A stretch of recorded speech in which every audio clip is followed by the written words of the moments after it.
Hi, it's Ian Thompson, 60 Seconds with Ian. Just looking at a report this morning from the TD Bank, talks about how Canadian home buyers are not jumping into the market quickly, even though rates are coming down.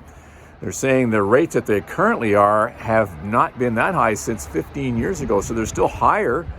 And all the banks and the Bank of Canada governor are indicating they're going to keep going down, so it's causing buyers to sit on the sidelines, and prices haven't gone up. So a lot of the buyers are saying, hey, I'm just going to wait and see. Now, is that the best strategy for you? Or if you see the perfect house, you can get it without multiple offers, perhaps getting a variable if rates are going down. Now, these are questions you want to talk with your broker about. If you don't have a broker, get one right now. Reach out to us. We'll get in touch with a great broker who can give you all the best options so you can make the best decision for yourself. If you like 60 Seconds with Ian, make sure you go to my YouTube channel and subscribe. And if you'd like to book an appointment with me, just hit the button below and I'll get back to you right away. Okay? Have a great day.